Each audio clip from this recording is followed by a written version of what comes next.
Hello students, आज આપણે WSSC સબ્જેક્ટની અંદર ચેપ્ટર નંબર 6 સ્ટાર્ટ કરવાના છે, જેનું નામ છે maintenance of water supply mains.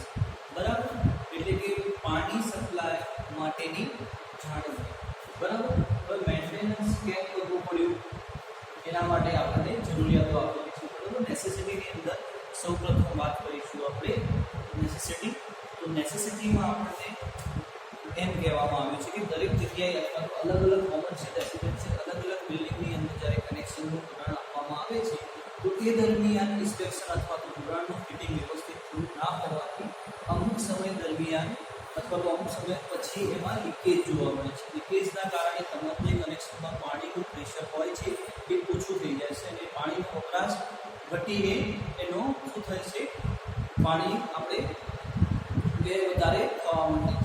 પાણીનો વ્યય ઘટે અને વપરાશમાં પાણી વધુ યુઝ કરી શકીએ, એ બધી પરિસ્થિતિ અથવા તો અલગ અલગ ક્રાઇટેરિયા આપણે આ ચેપ્ટરની અંદર જોવાના છીએ. તો પાણીની એટલે કે વોટર સપ્લાય મેઇન્સની જાળવણીની અંદર જોઈએ તો કોઈપણ જ્યારે કોઈપણ શહેર હોય અથવા તો સિટી હોય તો એને કોઈપણ જગ્યાએ પાણીનું કનેક્શન આપવામાં આવે છે તો એ હંમેશા કેવું હોય છે, લેક પ્રૂફ બનાવવામાં આવે છે.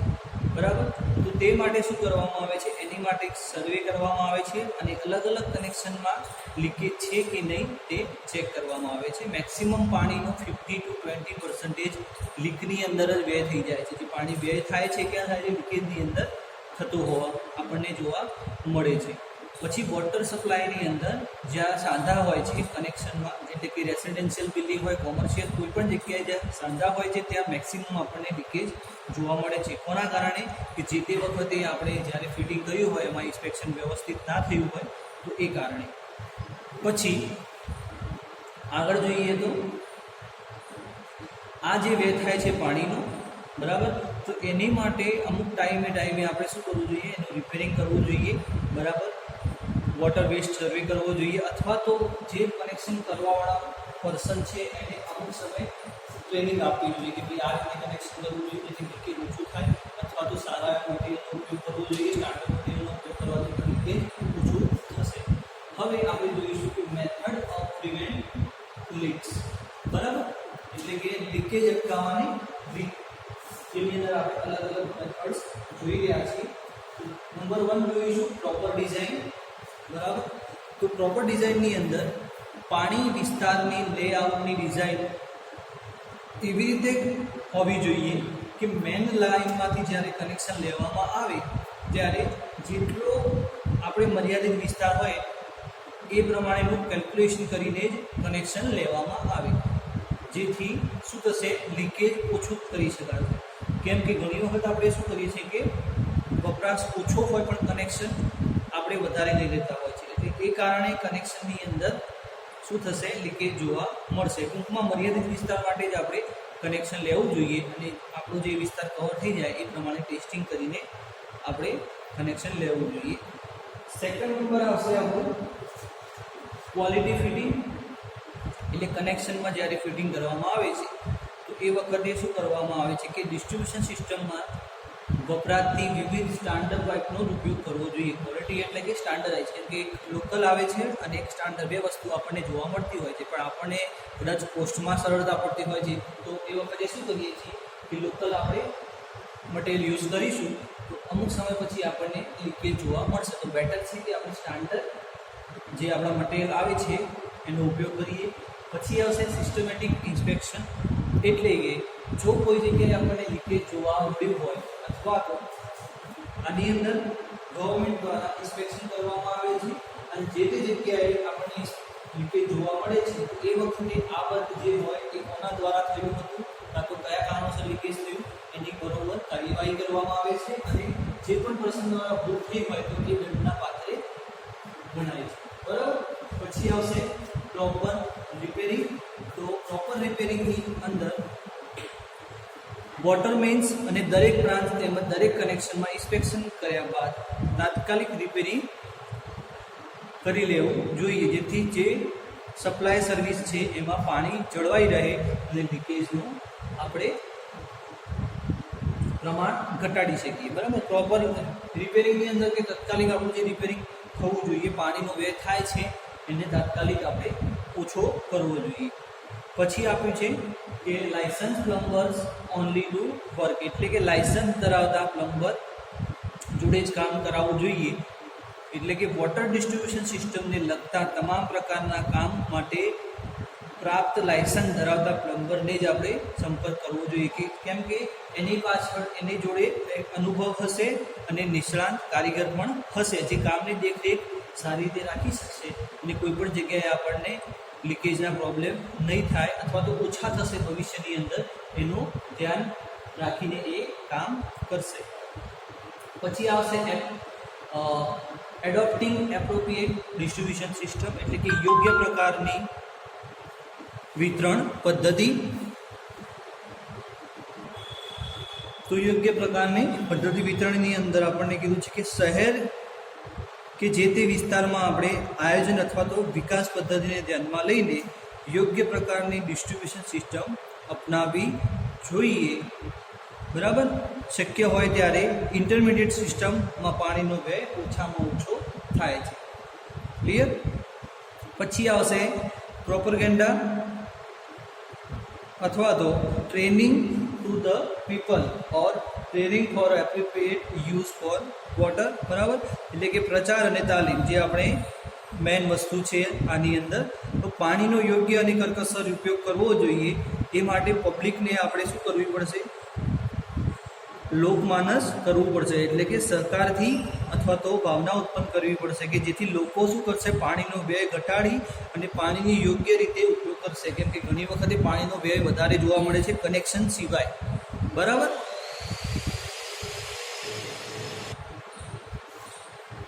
તો એ લોકોને આપણે જાગૃતિ લાવવી જોઈએ, એમને સમજણ આપવી જોઈએ કે પાણીનો આ રીતે બિનજરૂરી ઉપયોગ આપણને તકલીફદાયક બને છે, બરાબર. આવા વિવિધ પ્રકારના જે માધ્યમો છે જેવા કે સ્થાનિક વર્તમાનપત્રો, બરાબર, અથવા તો યોગ્ય સૂચનાઓ કરવા અથવા તો જાહેર સ્થળો ઉપર અલગ અલગ પોસ્ટર લગાવવા, લખાણ કરવું, બરાબર. તો એ બધી વસ્તુ અથવા તો ટેલિવિઝન, રેડિયો અથવા તો ગામ સભામાં અલગ અલગ જગ્યાએ આપણે પાણીને સદુપયોગ કરવો, પાણીનો વ્યય કઈ રીતે ઘટાડવો, એની માહિતી આપણે પૂરી પાડી શકીએ છીએ, બરાબર. તો આ બધી વાત થઈ આપણી મેથડ ટુ પ્રિવેન્ટ લીક, એટલે કે લીકેજ અટકાવવાની રીતો. હવે લીકેજની ચકાસણીની ટેકનિક્સ જોઈશું, એટલે કે લીકેજ કઈ કઈ જગ્યાએ થાય છે અથવા તો એને કઈ રીતે ચેક કરવું, બરાબર. હવે આપણે જોઈશું લીકેજની ચકાસણી માટેની ટેકનિક, એટલે કે લીક ડિટેક્શન ટેકનિક્સ, બરાબર. તો એની અંદર અલગ અલગ આપણી ટેકનિક્સ જોવા મળે છે. Direct observation of line number 1 જે છે એ આપણે જોઈશું પ્રથમ, બરાબર. સ્ટેપ બાય સ્ટેપ અલગ અલગ આપણે મેથડ્સ જોઈશું. તો નંબર 1 છે આપણી પાસે ડાયરેક્ટ ઓબ્ઝર્વેશન ઓફ લાઇન, એટલે કે જમીન નીચેથી પસાર થતી પાઇપની લાઇન જે છે અથવા તો એની આસપાસની જે જગ્યાએ ભીની થયેલી હોય, બરાબર, અથવા તો ઘાસ ઉગેલું હોય અથવા તો આપણને ત્યાં પાણીનું પ્રેશર દેખાતું હોય, તો આ બધા જે અવલોકનો છે એ ઉપરથી આપણે નિરીક્ષણ કરી શકીએ કે તે સ્થાન ઉપર ખોદાણ કરીને લાઇનના સાંધા અથવા તો અન્ય ફિટિંગ તૂટેલું હશે તો એને આપણે રિપેરિંગ કરી શકશું, બરાબર. છ ને સિમ્પલ મેથડ ડાયરેક્ટ, એટલે કે કોઈ જગ્યાએ આપણે જોઈએ છીએ કે આજુબાજુનો વિસ્તાર સૂકો હોય અને પાણીનો કોઈ પણ પ્રકારનો સ્ત્રોત ના હોય, છતાં પણ ત્યાં શું હોય, ઘાસ ઉગેલું હોય અથવા તો ત્યાં પાણીનું પ્રેશર આવતું હોય અથવા તો ત્યાં કીચડ બનેલું હોય, તો એ બધા કારણો હોય તો એ જગ્યાએ આપણે ખોદી અને ત્યાં અંદર જે પાઇપ હશે એનું લીકેજ થયું હશે અથવા તો દબાણથી પ્રેશરથી પાઇપ ફાટી ગઈ હોય તો એને આપણે રિપેરિંગ કરીશું. તો એ થશે આપણી ડાયરેક્ટ મેથડ. પછી આવશે યુઝ ઓફ કલર્ડ વોટર. તો એની અંદર પાણીનો યોગ્ય પ્રકાર, પાણીના યોગ્ય પ્રકારની અંદર રંગ ઉમેરી તેને તૈયાર કરેલ દ્રાવણ જે પાઇપની ચકાસણી કરવાની હોય તેમાંથી પસાર કરવામાં આવે છે, બરાબર. અને રંગીન પાણીને કારણે પાઇપમાંથી થતું લીકેજ સરળતાથી ઓળખી શકાય છે.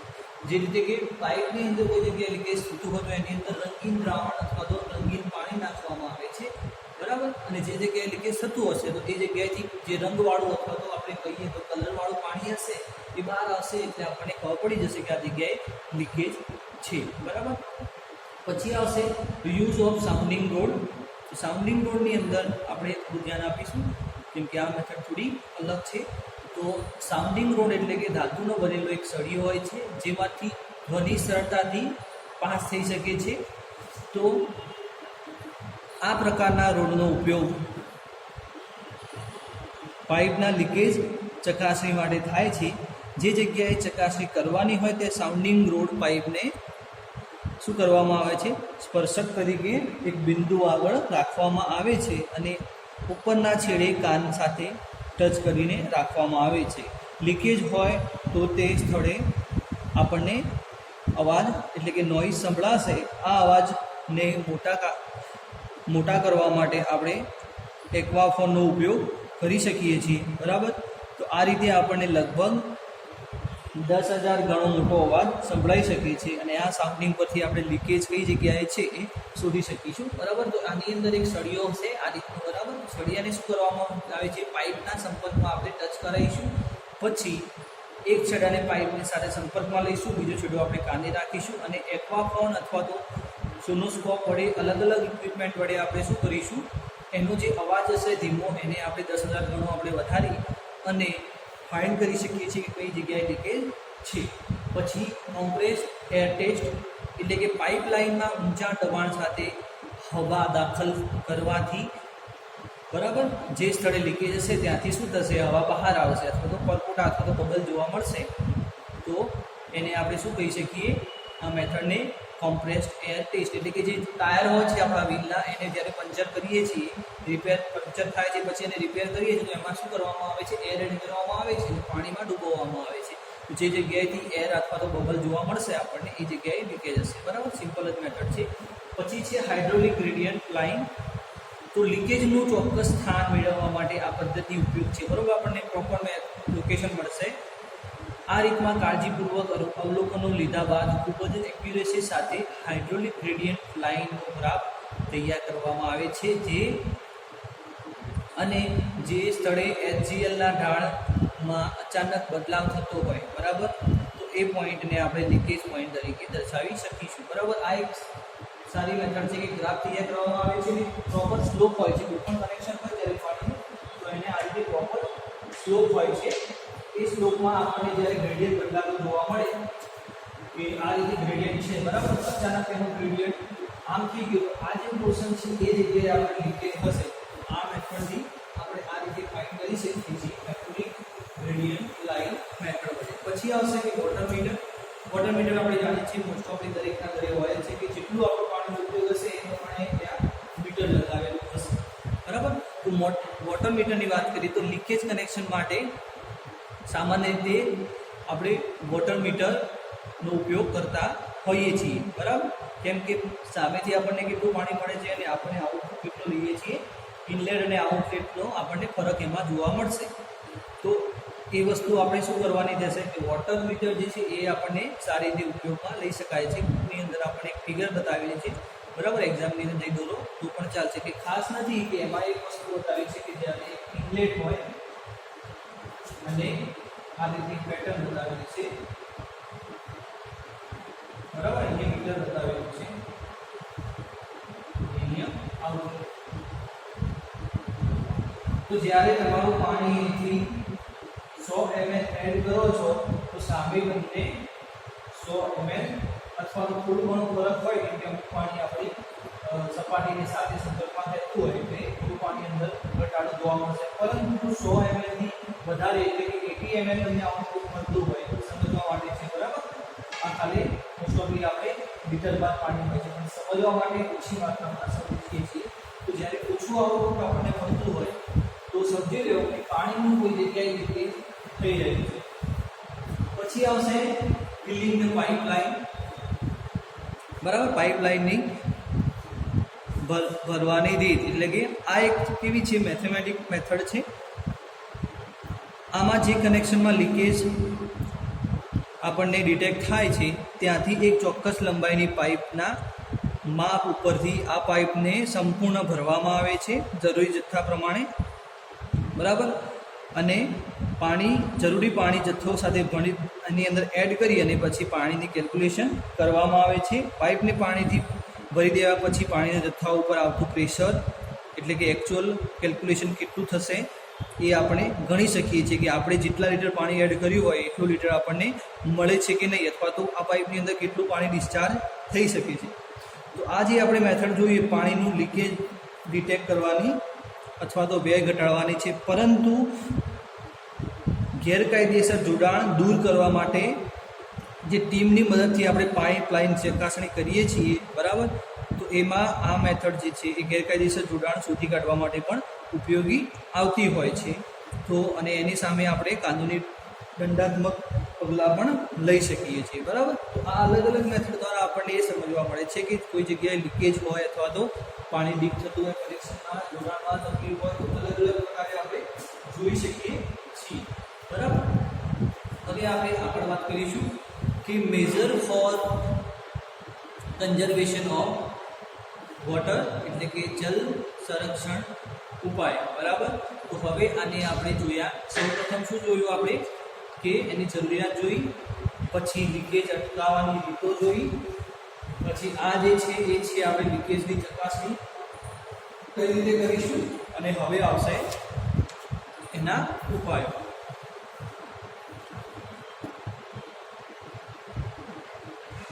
તો હવે વાત કરીશું આપણે measure for conservation of water એટલે કે પાણી જે છે એ બહુ મહત્વની વસ્તુ છે. પાણી આપણે કોઈ જગ્યાએ કનેક્શન લીધું હોય, કોઈ જગ્યાએ જોડાણ હોય તો એની અંદર લીકેજ થતું હોય તો એને રોકવા માટે અથવા તો પાણીને કોઈ જગ્યાએ ચોરી થતી હોય તો એને આપણે રોકવા માટે અલગ અલગ પગલાં લેવા જોઈએ, બરાબર. તો આપણે જોઈશું.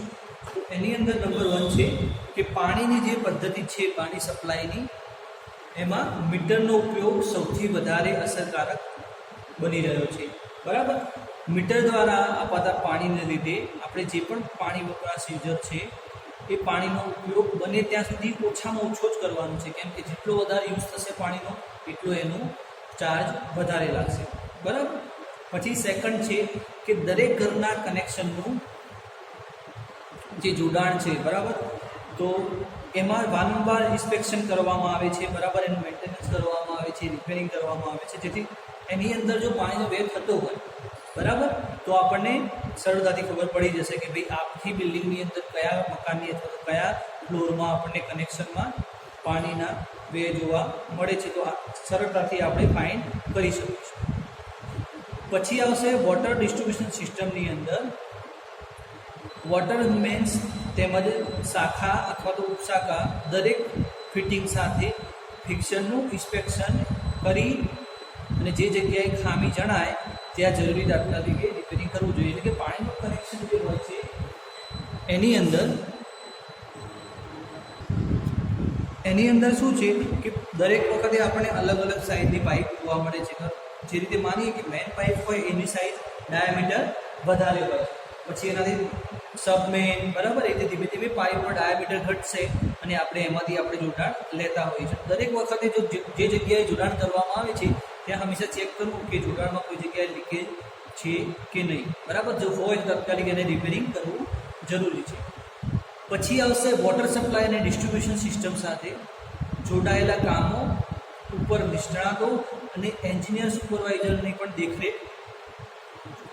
નીચે માત્ર જ લાયસન્સ ધરાવતા પ્લમ્બરો સાથે જ કામ કરવું જોઈએ. એટલે કે ઘણી વખત શું થતું કોન્ટ્રાક્ટર જે હોય છે એ એમને તત્કાલિક પ્લમ્બર ન મળતો હોવાથી જે પણ ટેમ્પરરી વર્ક કરતા હોય એ પર્સન દ્વારા આપણે એ લોકો કામ કરાવી દેતા હોય, અથવા તો આપણને પ્લમ્બર ના મળતા હોય તો આપણે ટેમ્પરરી જે લોકોને આવડતું નથી એમની પાસે પણ આપણે પૈસા આપીને કામ કરાવી દેતા હોય.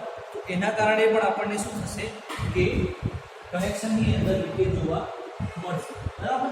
તો આ કારણે પણ આપણને લીકેજ જોવા મળતું હોય છે કે એમને કોઈ પણ નોલેજ નથી કનેક્શનનું અને છતાં પણ આપણે એને પૈસા આપી અને કામ કરાવતા હોય તો ચોક્કસથી એમાં લીકેજ થવાની સંભાવના 100% રહેલી છે.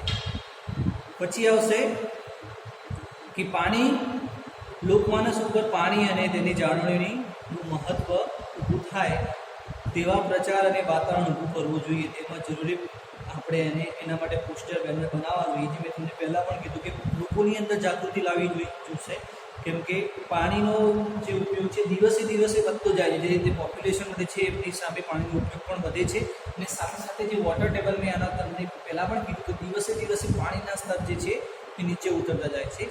તો આ માટે આપણે જાગૃતિ લાવવી જરૂરી છે. બરાબર. વોટર સપ્લાયની કામગીરી સાથે જોડાયેલા જે પણ જે કર્મચારી છે, બરાબર, તો એના યોગ્ય સંચાલન જે થાય છે એના માટે એમને પણ સારું એવું ધ્યાન આપવું જોઈએ, અને એમને નિયમો અને શિસ્તનું પાલન કરવું જોઈએ. બરાબર. કેમ કે એ લોકો જ સપ્લાય આપે છે, કનેક્શનનું જોડાણ કરે છે, એ લોકો જ જ્યારે નિયમનું પાલન નહીં કરે તો પછી આપણાથી તો પછી નિયમનું પાલન કઈ રીતે થશે? કેમ કે એ લોકો જોડાણ વ્યવસ્થિત નહીં કરે તો લીકેજ થવાનું, તો ત્યાંથી જ પાણીનો વેસ્ટ સ્ટાર્ટ થઈ જશે. બરાબર. હવે આપણને એમ કીધું છે કે જે પાણીનો વેસ્ટ થાય છે એમાં જે લોકો છે, બરાબર, તો જળ સંરક્ષણમાં જાહેર જનતાનો રોલ શું છે? એટલે કે આપણે બધા જે યુઝર છીએ તો આપણું કાર્ય શું છે? પાણીનો બગાડ ઘટાડવા માટે. તો એની અંદર આપણે વાત કરીશું કે role of general public in water conservation. બરાબર. તો એની અંદર આપણને કીધું છે કે બિનજરૂરી પાણીનો નળ ચાલુ ન રાખવો. પાણીનો વપરાશ હોય ત્યારે જ આપણે પાણીનો નળ ઓપન કરવો, વપરાશ પૂરો થાય એટલે એને બંધ કરી દેવો. પછી બ્રશ કરતી વખતે કે ટોયલેટ જતી વખતે નળ ચાલુ ન રાખવો. કપડાં કે બગડેલા નળ હોય, બરાબર, ટપકતા અથવા તો બગડેલા નળ હોય તો તેને તાત્કાલિક સત્વરે રિપેરિંગ કરાવવા. ચોક કે ફળિયામાં ધાબા માટે કપડાં ધોવાયેલ પાણી વાપરવું. બરાબર. કેમ કે આપણે શું કરીએ છીએ કે પાણી, કપડાં ધોયેલું પાણી પણ ગટરમાં જવા દઈએ છીએ, પછી જ્યારે સાફ સફાઈ કરવી હોય એ માટે અલગ પાણી લઈએ છીએ. તો આપણે વેસ્ટમાંથી એટલે કે પાણી જે છે એનો જ ઉપયોગ કરવો. જરૂરિયાત કરતાં વધારે પાણીનો સંગ્રહ ન કરવો. બરાબર. કેમ કે રેગ્યુલર પાણી મળવાનું છે, જરૂરિયાત કરતાં વધારે પાણીનો સંગ્રહ ન કરવાનો.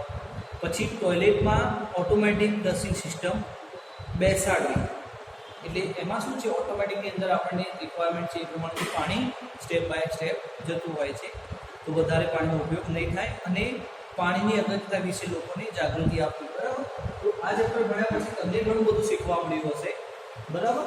કે પાણીને કઈ જગ્યાએ ઉપયોગ કરવો, નળ ચાલુ ના રાખવો, ટોયલેટની અંદર પાણી કઈ રીતે ઉપયોગ કરવું, ટોયલેટની અંદર આપણે ઓટોમેટિક ફ્લશનો ઉપયોગ કરવો. તો જે તમે શીખ્યા છો એ તમારી રોજબરોજની જિંદગીની અંદર તમે ઇમ્પ્લિમેન્ટેશન કરો, અને તમારા આજુબાજુમાં જે લોકો રહે છે એમને પણ સલાહ સૂચન કરો કે પાણીનો ઉપયોગ આપણે જરૂરિયાત પ્રમાણે જ કરવો જોઈએ. આ ચેપ્ટર એટલા માટે છે કે એઝ આપણે સિવિલ એન્જિનિયર હોય કે ના હોય, પણ એક માણસ તો છીએ, તો માણસના પ્રમાણે વિચારીએ આપણને પાણીનો ઉપયોગ જેટલો જોઈએ છે એટલો જ કરવો જોઈએ. આપણા તરફથી જે થઈ શકે છે આપણે કરવાનું રહેશે. અધરવાઇઝ લીકેજ અને સુપરવાઇઝરની વાત થઈ એમાં પણ આપણને સુધારો જોવા મળી રહેશે. ક્લિયર? તો આજે આ ચેપ્ટર આપણે અહીં પતે છે. નેક્સ્ટ ટાઈમ આપણે નવું ચેપ્ટર સ્ટાર્ટ કરીશું. આનું અસાઇનમેન્ટ જે છે એ તમને ટૂંક સમયમાં અથવા તો આની સાથે મળી જશે. ક્લિયર?